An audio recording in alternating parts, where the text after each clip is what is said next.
Boa noite, pessoal. Meu nome é Maria Luísa, sou estagiária da Clínica de Direitos Humanos, da Clínica de Trabalho Escravo e Tráfico de Pessoas, e também sou estagiária da clínica. É, Hoje a nossa palestrante é a Marcela Raj Pereira. O tema do nosso grupo de estudos hoje é a invisibilidade do trabalho escravo doméstico e o afeto como fator de perpetuação. Eu vou estar falando um pouquinho do currículo da Marcela, que é bem extenso. Ela é mestre em Direito pela UFMG. Ela é autora do livro A Invisibilidade do Trabalho Escravo Doméstico e o Afeto como Fator de Perpetuação. Assessora jurídica no Ministério Público Federal também.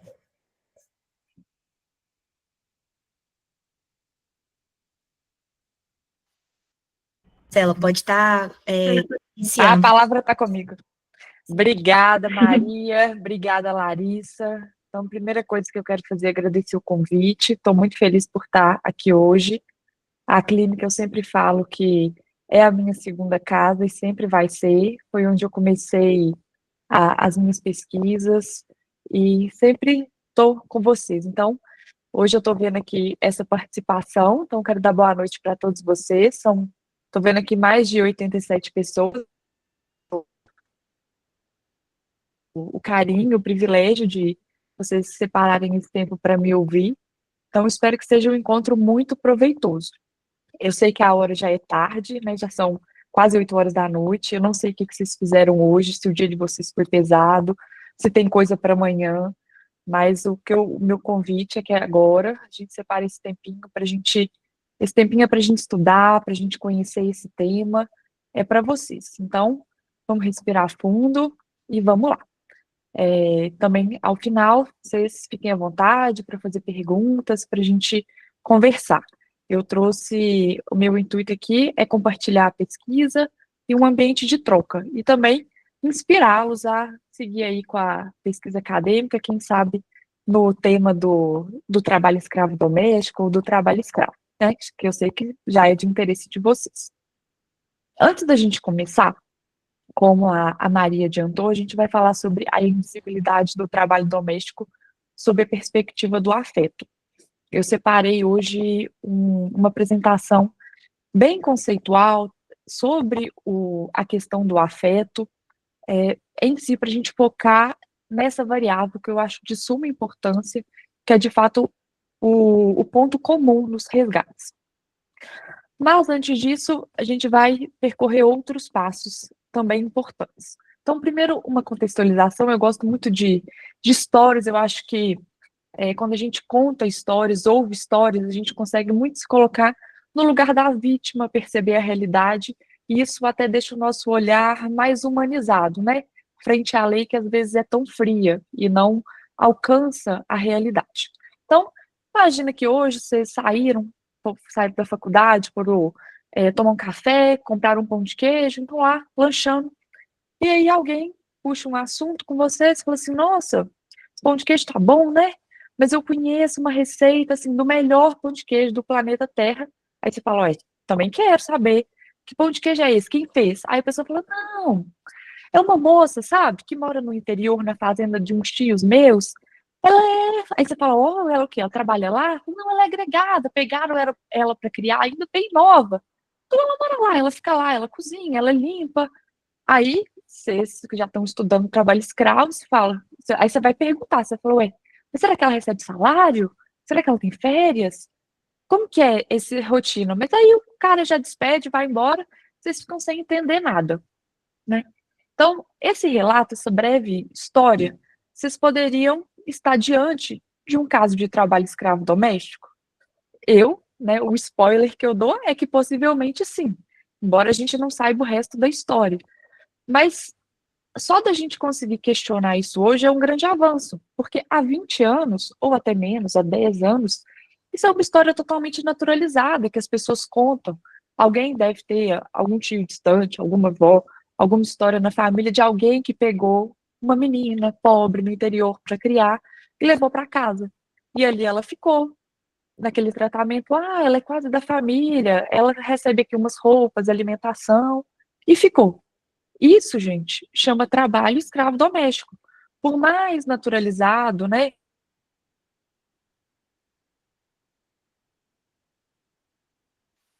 Marcela, seu áudio está desligado. Eu tô falando esse tempo sozinha todo? Não, Não. parou Não, foi só agora. Os últimos 3 falou segundos. isso. Ufa, eu acho que às vezes ele corta quando pega. Então tá. Agora eu vi onde que eu tenho que reparar. Se cair de novo, a gente troca o fone, tá bom? Tá. Obrigada pelo aviso. Então, gente, essa história que eu contei para vocês é justamente a maior motivação da minha pesquisa e mostrar que isso é um caso de trabalho escravo doméstico, essa inquietação com essa situação. E aqui eu quero contar o inicinho, de onde que veio essa inquietação, como surgiu. Já tem uns anos. Lá em 2017, quando eu fazia parte da clínica de trabalho escravo, eu fiz parte da primeira pesquisa da clínica de autos de infração no estado de Minas Gerais. A gente mapeou todos os autos e deu origem a esse livrinho amarelo aqui. Não sei se vocês já tiveram oportunidade de conhecer. Aqui, ó. Nesse livro, a gente mapeou todos os autos de infração em Minas Gerais. E aí, o que me chamou a atenção é que teve um caso só de trabalho escravo doméstico, um resgate, no ano de 2017, na cidade de Rubim, aqui no interior de Minas Gerais. E isso eu falei, gente, mas que coisa estranha. A gente sabe, né, que o trabalho doméstico, é um trabalho que tem uma mão de obra majoritariamente de mulheres, negras, de baixa escolaridade. E esse perfil, ele bate com o perfil do trabalhador homem resgatado nos dados, que também é um homem negro, de baixa escolaridade. Então, como assim essas mulheres não estão aparecendo nos resgates? E o trabalho escravo doméstico, né, o trabalho doméstico, que a gente sabe como é precarizado, até 2015 as domésticas não tinham todos os direitos implementados, não tem trabalho escravo. De onde vem isso? Qual que é a raiz? Então, isso para mim foi o grande ponto. Isso eu trago para vocês refletirem, que às vezes vocês estão inseridos numa realidade, vendo determinado tipo de dado, de fato, e aquilo ali que gera uma inquietação pode ser um motivo de pesquisa, um motivo de acender uma luzinha ali para vocês irem além. Então, eu gosto sempre de contar que foi essa motivação.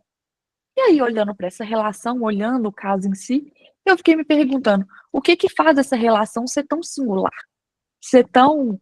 Porque era uma mulher, a gente vai passar por esse caso daqui a pouco, que morava numa casa de família, naquela mesma. Trocando moradia, alimentação. Qual que é o elo? O que que traz essa invisibilidade? A minha hipótese, né, o fator que eu atribuí é o ponto, a questão do afeto. E aí me propus a investigar a questão, como esse afeto funciona nessa relação. Eu vou começar a apresentar os slides, porque a gente vai entrar nos conceitos, mas eu queria fazer esse breve apanhado, essa contextualização, para vocês sentirem o tema.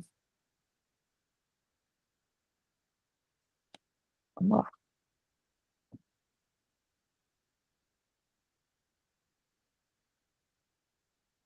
Aqui ficou sem áudio novamente, né? Acho que sou eu que estou em silêncio, não? Estão me ouvindo? Tá todo mundo sim. ouvindo. Tá ouvindo, Moisés? Tá funcionando. Bom, gente, a apresentação, eu estou subindo a apresentação aqui para vocês. Todo mundo vendo, né? Sim. Sim. Então, vamos lá. Então, aqui eu trago para vocês a capa, né, do livro. Essa pesquisa do mestrado resultou nesse livro. Deixo aqui o QR Code. É só um dos canais que está disponível, mas com o título vocês acham vários formatos para ilustrar. E aqui a invisibilidade que eu estava falando há pouco, essa questão dos dados, né? Por como que isso é um ponto de incômodo. Esses dados são de 2019, mas não teve uma grande variação desde então, pelo que eu pude conferir. Até essa data, apenas 5% das mulheres totalizavam as vítimas resgatadas no Brasil, né? E o trabalho doméstico, 0,022% do total de resgatados. Então, quando a gente olha para esse número, a gente só pode fazer duas perguntas. Ou mulheres não são vítimas de trabalho escravo, né? Ou onde que elas estão? Como que está sendo? Por que é tão invisibilizado? E nessa foto do meio é a foto justamente da senhora resgatada, né? O primeiro resgate de trabalho escravo doméstico no nosso país, que foi aqui em Minas Gerais. Então eu trago essa foto para ilustrar. E a contradição, né? Também vou deixar esses dados, gente. Eu busquei colocar tudo no material para vocês consultarem.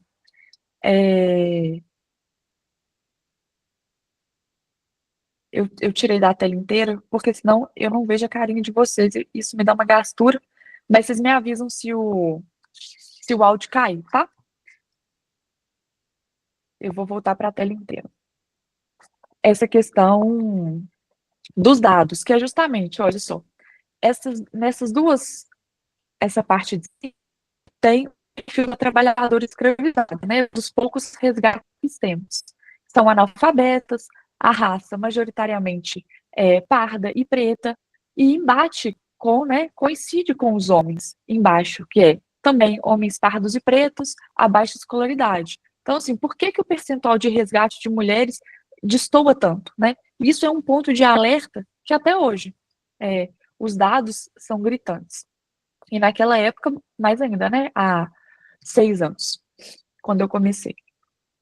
Então, antes da gente chegar, eu não sei o nível de vocês na questão do conceito do trabalho escravo, mas antes de entrar na questão do afeto, vamos frisar que o trabalho escravo doméstico, gente, é um crime.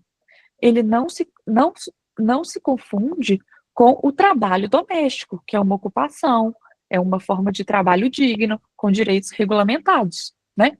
E a gente sempre tem que estar pensando na tipificação do crime por trás, né? Então, que está previsto no artigo 149 do Código Penal, vocês já devem estar exaustos de saber, que é reduzir a condição análoga de escravo àquelas circunstâncias, né?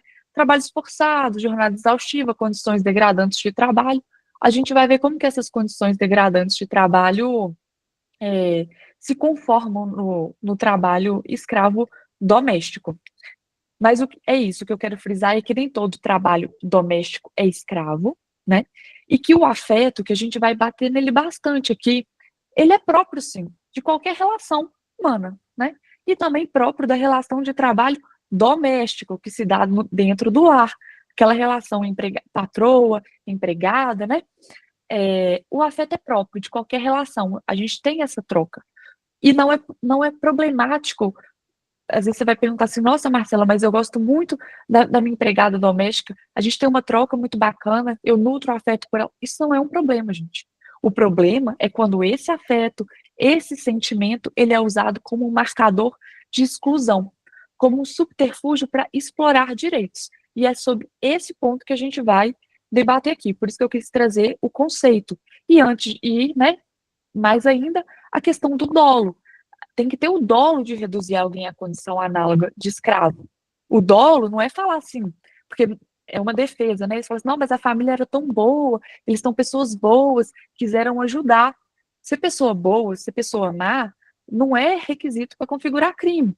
O dolo é normativo, você pratica a conduta, né? Você submete alguém a condições degradantes de trabalho, a jornada exaustiva, você está reduzindo aquela pessoa à condição análoga de escravo. É fato, né? O dolo é inerente à prática da própria conduta. Esse é a nossa estrutura do direito penal. Então, tá ok? Todo mundo firme nesse pressuposto? Vamos falar do conceito de afeto mesmo. Eu vou voltar os slides para mim, vou tirar da tela e a gente já volta.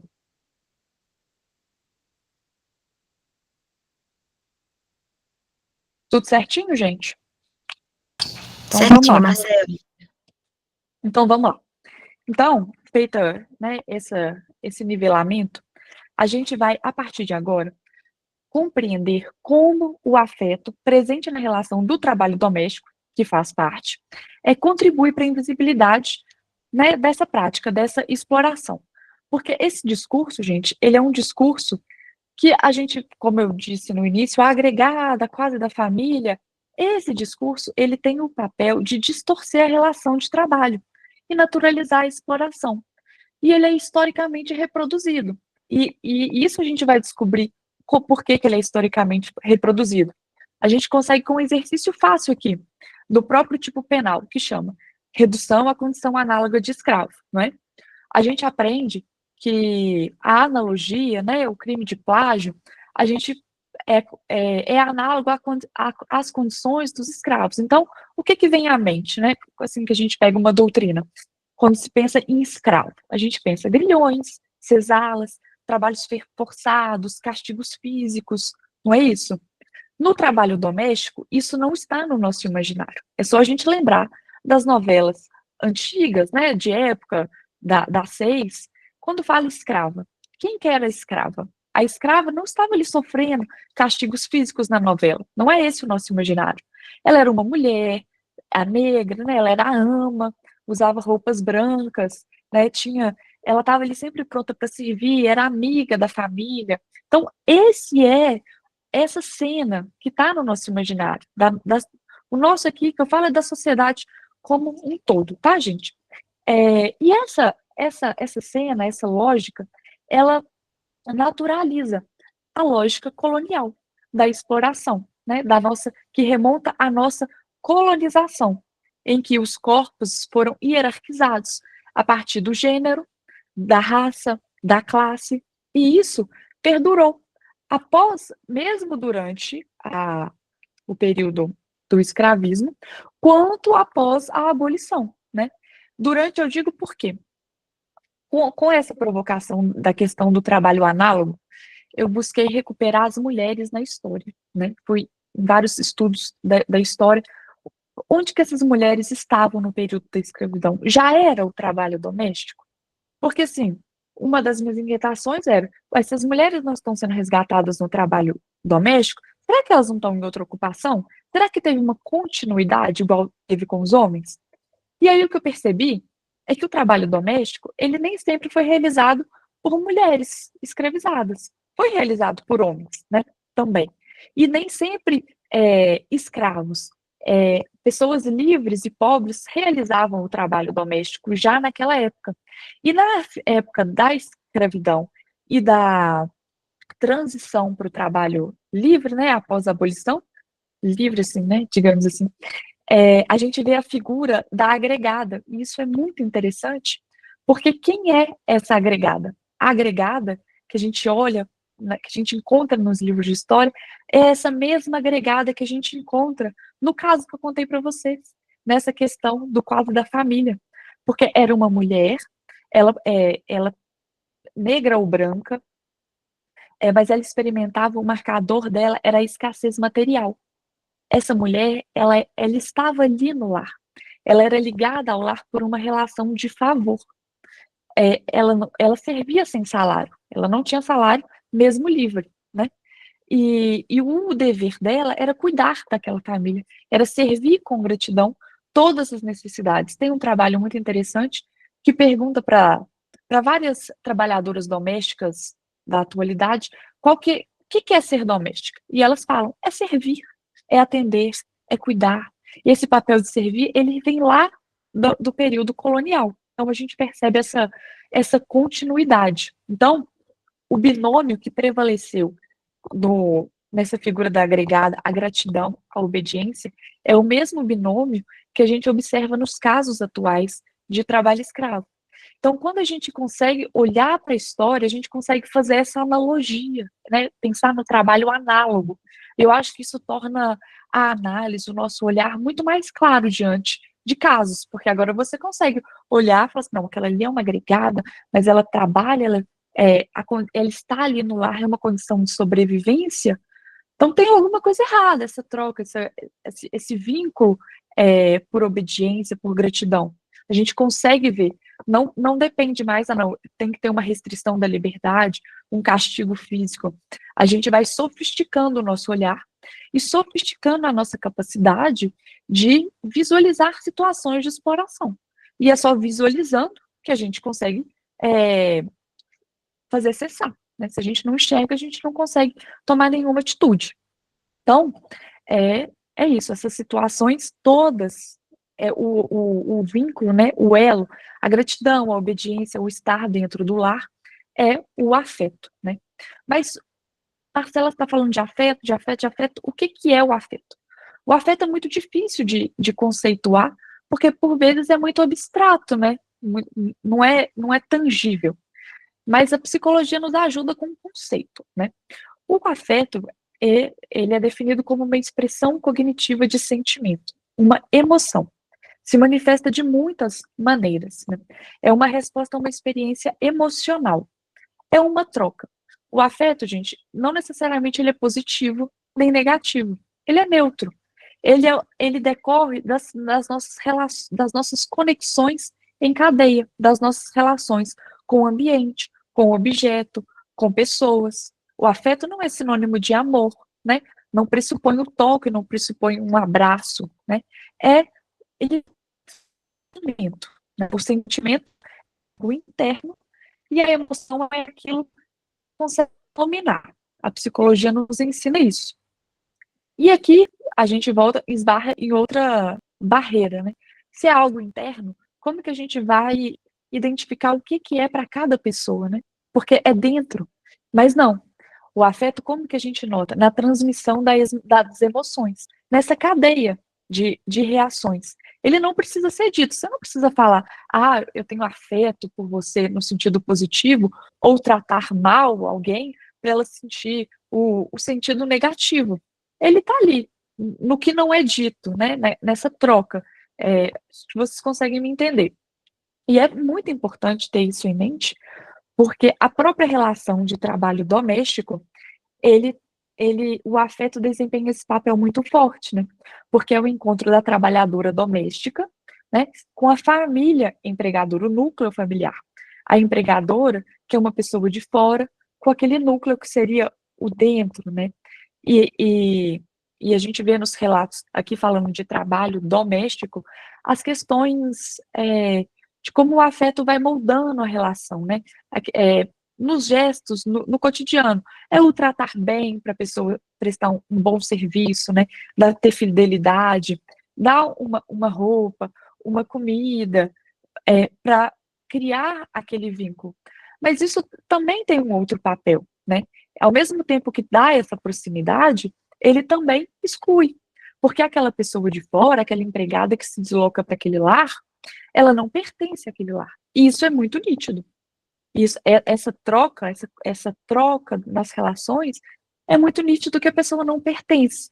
E aí, ao mesmo tempo que ela está, ela não pertence, ela é excluída. E daí vem o conflito, né? O conflito da relação de trabalho e, né, de uma forma expandida, de uma forma mais distorcida, o trabalho escravo doméstico, né, que seria a exploração, a negativa total de direitos. E isso, na questão do trabalho escravo doméstico, essa dicotomia da proximidade e da exclusão, o público e o privado, o dentro e o fora, é muito interessante, porque pensem comigo, o ambiente do lar, né, estar dentro do lar, não passa uma sensação de segurança, de conforto, é um ambiente privilegiado. Então, aquela pessoa, aquela mulher, aquela agregada, quase da família, ela é colocada dentro do lar, no ambiente privado, que seria o ambiente seguro. Mas, embora haja essa aparência do seguro, do estando quase da família, em verdade, aquele ambiente para ela é um ambiente de exclusão, de violência física, violência moral, violência sexual, não é seguro. Mas esse quase, que ao mesmo tempo é a armadilha que coloca ela ali, e é o elo, né, entre essa família e entre essa exploração. Vamos voltar, gente, para os slides que acho que a imagem vai ser muito boa para a gente instigar o pensamento. Um minutinho.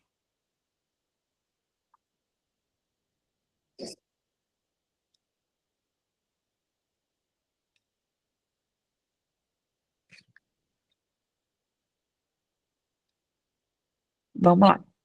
Então, aqui eu deixei uns conceitos. Então, essa questão, que é a capa do livro, a imagem ampliada ficou um pouco distorcida, mas é justamente a questão da...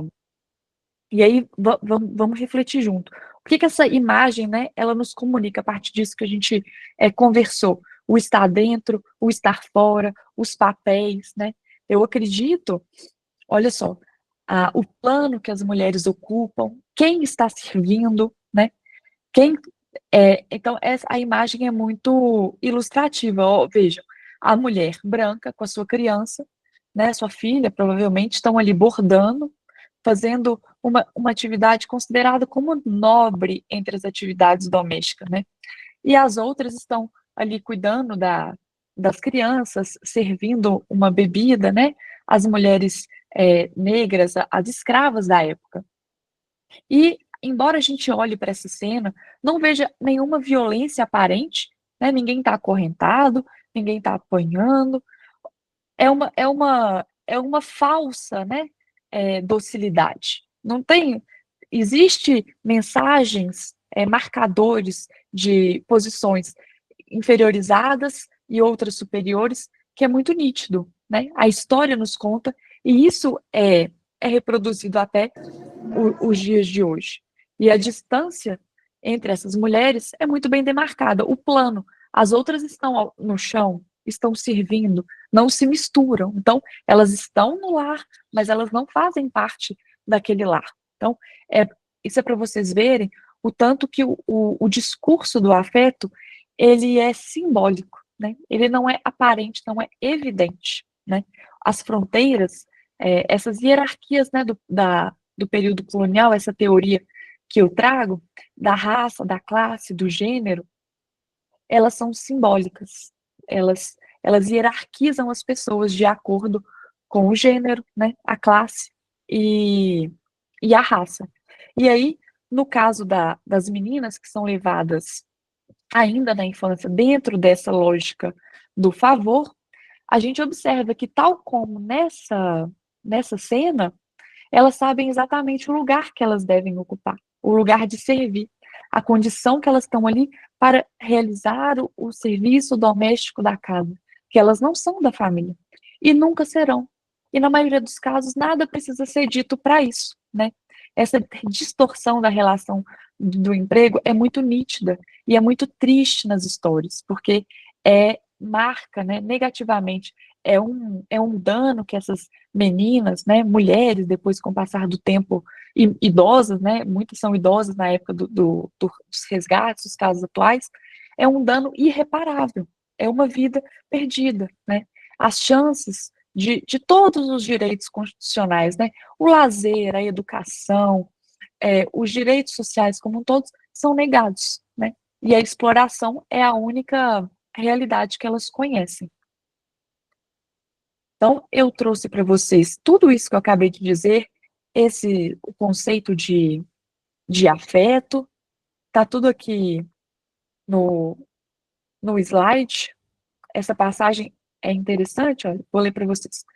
Sendo o afeto aquilo que não é dito, mas sentido, pode-se asseverar que ele expressa os limites existentes entre duas situações diferentes que se encontram juntas espacialmente. As duas situações, né? Os dois mundos distintos, né? No caso do trabalho doméstico, a empregadora não se confunde com a trabalhadora que presta o serviço. A relação entre ambas é marcada pela transmissão de emoções não verbalizadas, que moldam as fronteiras de raça, classe e gênero existentes entre elas, né? E a gente vai conversar um pouquinho sobre essa expressão do quase da família, né? Esse papel híbrido do afeto, mas vamos aqui.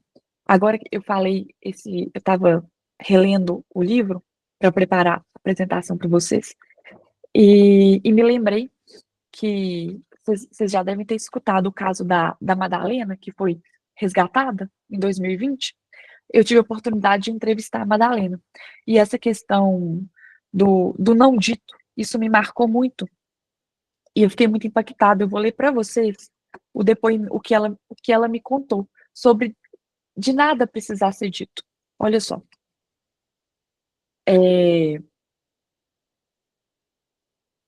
Olha só. Para além de recontar sua história, buscou-se ouvir a voz de Madalena sobre seus sentimentos, a relação com a família, empregadora e o trabalho que foi obrigada a realizar desde a infância. Durante a entrevista realizada, relembrou o início da sua história. Contou que eu fui lá pedir pão. Aí ela falou: vem morar aqui em casa. Falei assim: a senhora me dá um pão para mim poder comer? Aí ela falou: vem morar aqui em casa. Aí acabei morando lá. Fiquei lá até. Fui com 8 anos. Ela me deu pão, mas fui direto morar com ela. Indagada, perguntei para ela, né? Se a senhora que pegou ela para criar alguma vez falou que para receber o pão ela teria que fazer os serviços domésticos da casa. Ela respondeu que não. Fui direto trabalhar. Não falou nada. Fui direto para o serviço. Para entender o porquê dela ter ido para o direto do serviço, porque eu achei isso muito curioso, esse nada precisa já, gente, isso é muito triste. A pessoa já nasce, é uma criança, sabe que o papel social dela, né, esse destino é servir, porque ela é pobre, ela é negra, é uma mulher. Isso é muito triste. É a herança do nosso passado colonial que ainda nos assola, que ainda se repete, né? A gente tem visto vários resgates, mas quantos casos ainda não estão acontecendo, né? A gente tem que ficar de olhos muito abertos. Então, recuperando, ela afirmou assim, eu perguntei se ela achava que o trabalho era uma troca para ficar em casa. E a Madalena me disse assim, achava sim. Eu já preparo para isso, para trabalhar mesmo. A gente já era preparado para entrar nas casas e começar a trabalhar para ela. A minha irmã também foi. Só que ela não sofreu igual eu. Ela casou, né? Para sobreviver. Aí teve filho e saiu. Eu fiquei. Continuei e ficava trabalhando lá. Isso sem nenhum dinheiro, a ponto de faltar necessidades essenciais, né? Sabonete, comida. Então, assim, é de uma tristeza que pesquisar sobre isso, né, despertar, me deixa triste, né? E acho que por isso que a gente tem que mobilizar. Então, isso é muito significativo. O nada precisa ser dito e a pessoa já sabe que está ali para servir, né? Essa troca, o trabalho é quase uma. É quase não, né?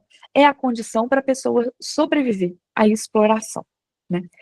E esse discurso, gente, ele é utilizado, a gente vê nesses casos, a pessoa fala assim, ah, não, mas é porque ela era quase da família. A defesa dos réus é quase da família, né? E é um discurso que não é quase da família nada. E é muito simples quando a gente compara essas pessoas com o resto da família, né? As pessoas quase, as mulheres escravizadas, com o resto da família. Porque assim, você vai pensar, ah, tá, ela era uma menina de 8 anos que foi lá para casa. Beleza. Aí você pensa assim, ah, mas tinha outra menina de 8 anos? O que essa menina de 8 anos fazia? Ela fazia serviço doméstico? Não que a criança não possa, né, gente, fazer, lavar uma louça, aprender a lavar uma louça, fazer uma coisa, um trabalho de casa. Mas a limpeza, né, o serviço doméstico propriamente dito que seria realizado por uma pessoa contratada para isso, ser realizado por alguém que foi ali colocado no lar para fazer aquilo, aí você já vê o dolo da exploração. Então, assim, aí você fala assim, ah, tá, então, passo número 1, já matou, porque outra criança não fazia o que a quase da família fazia. Aí já é estranho. Aí você fala assim, ela frequentava a escola? Não, não frequentava a escola. Toda família coloca suas crianças para frequentar a escola, não coloca, não? Outro ponto, né? Essa criança brincava, já que ela era quase da família, ela tinha um quarto só para ela tinha brinquedos, ela se sentava à mesa para comer. Então, a gente vê que a resposta é negativa, né? Vocês já devem adivinhar que a resposta é negativa. E são esses marcadores do ambiente, né? O lugar separado, a comida separada, o lugar de servir, né? O trabalho, a obrigação ali. Pessoa, eu tô falando pessoa, mas é mulher. Vou explicar por que eu tô falando pessoa, porque é uma outra crítica que a gente pode fazer também. É o lugar de servir, de trabalhar, né? Esses marcadores, o espaço dividido. Então, a cena já vai sendo construída que algo ali está errado. E aqui um ponto, que é o trabalho escravo doméstico, a gente sempre fala em mulheres. Por quê? Porque a maioria são mulheres. E o próprio trabalho doméstico é um ramo de mulheres. 95% das pessoas que desempenham trabalho doméstico no Brasil são mulheres. Então, isso é outra crítica que se pode fazer da divisão sexual do trabalho, que atribui às mulheres, né, que primeiro confunde o gênero com o sexo biológico e atribui às mulheres de forma naturalizada o serviço doméstico como inerente à condição de mulher, o que também não é uma verdade, né? Para a pessoa estar ali, ela foi treinada desde que nasceu, ganhou a vassourinha, o fogãozinho, e foi nesse papel. Então é outra crítica, porque é a mulher que faz justamente as hierarquias, né? É o gênero, a raça e a classe, elas não estão só, né? E aí a gente vai percebendo que, que esse afeto, né, na altura do campeonato, eu acho que eu já consegui transmitir isso, eu espero que sim, é um afeto não recíproco, não é um sentimento de vínculo familiar. Há ali uma cobrança por servidão, por obediência. A distinção é clara entre quem manda, entre quem obedece, né? E entre quem trabalha e quem usufrui daquele trabalho. Usufrui daquele trabalho explorado, já que ele não tem nenhum tipo de contraprestação, né? E uma coisa interessante nos resgates de trabalhadoras domésticas é como elas ficaram paradas, as mulheres, o dano no tempo. Elas não tiveram infância, elas não brincaram, elas não tiveram lazer, então elas ganham uma boneca. É, assim, é o mundo. Muitas nunca pegaram um ônibus. De tanto, gente, que a vida delas, o mundo, se restringiu àquele ambiente do lar, né? Como a violência foi tão grave, embora não haja um ato de violência material, física propriamente dito. Em alguns casos pode haver. Então, o que a gente está observando até aqui é que essa questão é sutil, né? O afeto ele está nas práticas, ele é sutil. Esse quase da família, ele quase que encoberta, né? Tanto que a gente debate a invisibilidade. E aí, uma coisa interessante, essa centralidade desse afeto, em alguns casos, por exemplo, se você fala assim, imagina que eu fui contratada para ser empregada doméstica na casa de uma família. E aí, um mês depois que eu tô lá trabalhando, a família fala assim, olha, agora não tem mais salário, agora para sair de casa tem que me avisar, você vai morar naquele quartinho, você vai comer isso, e pronto. A exploração é muito mais nítida, não é? O vínculo de trabalho, ele veio primeiro, né? O vínculo de emprego. Então, já salta aos olhos. Ninguém nunca falou que eu era da família, que eu era bonitinha, que eu era aquilo, que eu era aquilo. Nada. Já me colocou ali para trabalhar e cortou o meu salário. Então, como que quando a relação de emprego está estabelecida, quando não tem afeto, quando não é o afeto que liga aquela pessoa, aquela família, é muito mais fácil de ver a exploração. Como esse afeto, ele encobre, né? Como essas energias, essas conexões de emoções encobre a verdadeira relação, que é uma relação de exploração. E você vai me dizer, mas então ela não gosta da família? Então não tem um vínculo? É tudo mentira, eu não estou falando isso. Muitas vezes a pessoa não quer deixar a família no primeiro momento, porque aquele vínculo que surgiu da violência é tudo que a pessoa conhece. Então é muito difícil. Aí é outra camada. Então, o trabalho escravo doméstico são muitas camadas que se sobrepõem, gente. E esse elo, essa questão do afeto, que eu acho que, para mim, é o ponto principal, porque a cordialidade, o tratar bem, esse quase, é uma forma um discurso, né? É uma forma de encobrir a verdadeira exploração. E é uma prática que vem desde, né, do tempo do colonialismo, que vem se repetindo, né? Eu trouxe aqui para a gente essa parte teórica, eu acho que está muito bem fixada com vocês. Qualquer dúvida, a gente vai conversando depois. Mas agora eu trouxe alguns casos para vocês visualizarem isso tudo que a gente está conversando. Vamos lá nas imagens de novo. Então, isso aqui que a gente debateu, as fronteiras do afeto, né? A proximidade e a exclusão, e o que ele leva, né? As armadilhas que ele traz, né? É fazer as mulheres trabalharem em troca do que já seria devido por direito, né? O salário, a moradia, a alimentação. E outra imagem, essa imagem também, ela mostra muito a divisão, né, da cor da pele, quem trabalha, quem está sendo servido, e essa continuidade. Eu acho que se a gente atualizasse esses rostos, assim, para a nossa época, acho que teve uma pessoa famosa que fez uma festa com esse tema, né, algo de extremo mau gosto e de extrema violência, mas que justamente é isso, que mostra quais corpos estão predestinados a vir. E isso é uma herança do nosso sistema colonial, essas relações de poder com base no gênero e na raça. Eu deixei os conceitos aqui para vocês registrados, né, sobre como, buscando evidenciar como o afeto tem esse papel de tirar os direitos trabalhistas do foco e tirar a percepção do trabalho enquanto um trabalho que deve ser remunerado e a própria percepção da trabalhadora como profissional. Então, ela está ali, ela está num limbo. Ela é quase da família, mas não é família. Enquanto ela é quase da família, ela não é trabalhadora. Então, a exploração vai acontecendo, não há exigências, e isso aos olhos da própria sociedade. Vê aquilo como uma prática naturalizada, né? E é muito complicado, porque esse quase nunca vai deixar de ser quase. Ele é sempre esse fator de exclusão. E aqui a gente vem para a parte prática, com todo esse panorama, né, do que é o trabalho escravo doméstico na história, o que é o afeto, a própria conceituação do trabalho doméstico, como que esses casos aparecem na prática.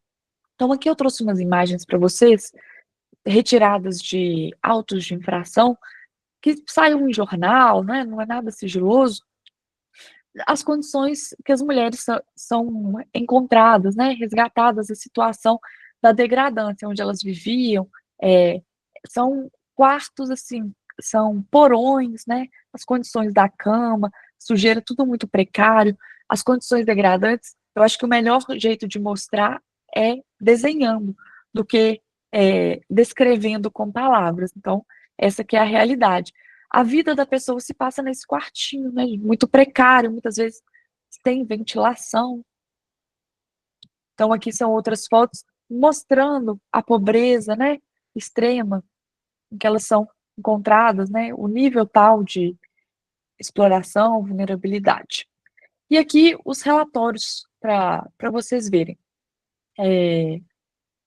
Esse caso aqui em Minas Gerais, em 2020, que a trabalhadora informou que recebia mensalmente algo de 100 e 200, e que quando quebrava algum bem, os valores eram descontados, que ela não sabia o que era salário mínimo. Aí aqui outro caso, no Rio de Janeiro. Olha só, 76 anos, resgatada após mais de 50 anos de trabalho. Começou a trabalhar quando tinha 22 anos e desde então prestava serviços sem que tenha notícia de remuneração e outros direitos, né? A idosa dormia em um sofá, caso precisasse levantar de madrugada para cuidar da mulher. Ela usava um pequeno banheiro localizado na parte externa da casa. Olha só o marcador, a exclusão. O quase pertencer, mas não pertence, tanto que usa o banheiro de fora. Então, isso são elementos que, no caso concreto, nos ajuda a evidenciar a caracterização do crime, as condições degradantes, porque a gente, para fazer uma fundamentação, pedir uma condenação na seara penal, na seara trabalhista, não basta dizer havia condições degradantes. Ok, mas como que essas condições degradantes se caracterizavam? É isso, né? A forma como ela vivia, o que ela recebia, né? A comida, a água, tudo isso são elementos que os casos vai ajudando a gente construir essa tipologia das condições degradantes para o trabalho doméstico, porque no trabalho escravo rural, por exemplo, é muito fácil visualizar como é essa tipologia, né? O trabalhador rural, ele está lá no campo, não tem banheiro, ou não tem alojamento, as necessidades são ao relento, a comida apodrecida, a água suja. Então, isso está muito bem construído hoje em dia, né? Após é, tantos anos, mas para o trabalho doméstico não tanto. Então, a gente tem que treinar o nosso olhar a partir dos casos que vão aparecendo e fazendo um cotejo com o conceito de trabalho escravo, né? O que são condições degradantes, o que é jornada exaustiva. Então, aqui, ó, essa questão do não receber salário, de nunca ver dinheiro, é um ponto comum entre todas, porque o dinheiro, gente, é a liberdade, né? A grande chave que permite a pessoa se autodeterminar, levantar e falar assim, não, eu tô indo embora, cadê meu salário? Eu tô trabalhando por salário. Se a pessoa não tem dinheiro, ela não tem para onde ir, ela não tem outro vínculo, só tem o vínculo com aquela família. Então, mesmo não estando presa, amarrada, ela está presa naquela situação. Dessa forma, é, indireta, sutil, que às vezes num primeiro olhar nem chama tanta atenção, né? Poxa, troca de favor, tá ali, tem casa, comida, roupa. Não é bem assim, né? É uma prisão, ela não tem a capacidade de se autodeterminar livremente. Então, tipifica o crime. Olha só a questão dos relacionamentos. É importante frisar que a vítima começou a trabalhar ainda criança na casa de outra família, sendo cedida, veja só, a gente cede bens, né? Não pessoas, coisa horrorosa. Sem estudos, sem amigos ou relacionamentos amorosos, se submeteu a tal situação por ser extremamente vulnerável. Mulher negra, de origem humilde, analfabeta. Ausência de remuneração, não havia controle de jornada.